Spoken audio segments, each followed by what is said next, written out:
Sabana. Are you ready? Kicau, kicau, kicau mania. Kicau, kicau, kicau mania. Kicau, kicau. Assalamualaikum warahmatullahi wabarakatuh. Perkenalkan, nama saya Muhammad Akbar dengan NIM 250405502016. Kali ini saya akan membahas tentang disleksia, yaitu salah satu jenis dari anak berkesulitan belajar. Topik ini sangat penting untuk dibahas karena di lingkungan sekitar kita masih banyak kesalahpahaman tentang anak yang mengalami kesulitan membaca. Tidak sedikit orang yang menganggap mereka malas, kurang usaha, atau bahkan kurang cerdas. Padahal kenyataannya tidak demikian. Disleksia merupakan suatu gangguan belajar spesifik yang mempengaruhi kemampuan seseorang dalam membaca, menulis, dan mengeja.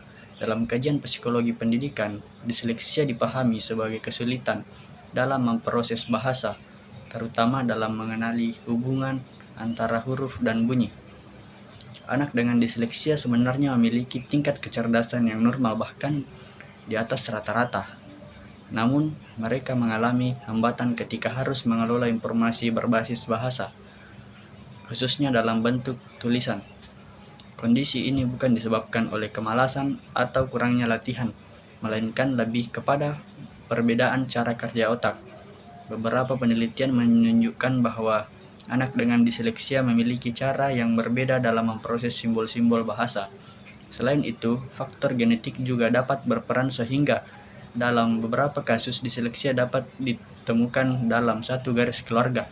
Hal ini menunjukkan bahwa disleksia adalah kondisi yang bersifat neurologis, bukan akibat dari kesalahan anak. Jika kita mengamati lebih dalam, anak dengan disleksia biasanya menunjukkan beberapa karakteristik yang cukup khas. Mereka cenderung mengalami kesulitan saat membaca, terutama dalam mengenali kata-kata sederhana. Huruf-huruf sering tertukar, seperti antara B dan D atau P dan Q.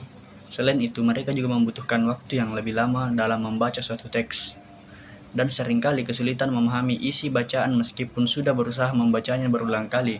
Dalam kegiatan menulis, mereka mungkin melakukan banyak kesalahan ejaan atau menulis huruf secara terbalik. Kondisi ini tentu tidak hanya berdampak pada kemampuan akademik, tetapi juga pada aspek emosional anak. Anak dengan disleksia seringkali merasa tertinggal dibandingkan teman-temannya. Mereka bisa merasa minder, kurang percaya diri, bahkan kehilangan motivasi untuk belajar. Jika tidak dipahami dengan baik oleh lingkungan sekitar, kondisi ini dapat menimbulkan tekanan psikologis yang cukup besar bagi anak. Oleh karena itu, proses seleksi atau identifikasi menjadi sangat penting dalam dunia pendidikan khusus. Melalui proses ini, guru dan tenaga profesional dapat mengenali sejak dini apakah seorang anak mengalami disleksia atau tidak. Proses identifikasi biasanya dilakukan melalui observasi di kelas, di mana guru memperhatikan bagaimana anak membaca, menulis, dan memahami pelajaran. Selain itu, dapat dilakukan juga tes kemampuan membaca dan menulis serta pemeriksaan psikologis oleh tenaga ahli. Wawancara dengan orang tua juga menjadi bagian penting karena dapat memberikan gambaran tentang perkembangan anak di rumah. Dengan adanya identifikasi yang tepat, anak disleksia dapat diberikan penanganan yang sesuai dengan kebutuhannya. Dalam proses pembelajaran, anak dengan disleksia tidak bisa disamakan dengan anak pada umumnya. Mereka membutuhkan pendekatan yang lebih fleksibel dan variatif. Misalnya, penggunaan media visual atau audio dapat membantu mereka memahami materi dengan lebih baik. Selain itu, pemberian waktu yang lebih dalam mengerjakan tugas membaca atau menulis juga sangat diperlukan. Dukungan emosional dari guru dan orang tua juga menjadi faktor penting agar anak tetap merasa dihargai dan termotivasi. Sebagai mahasiswa pendidikan khusus, kita memiliki tanggung jawab untuk memahami kondisi seperti disleksia secara lebih dalam.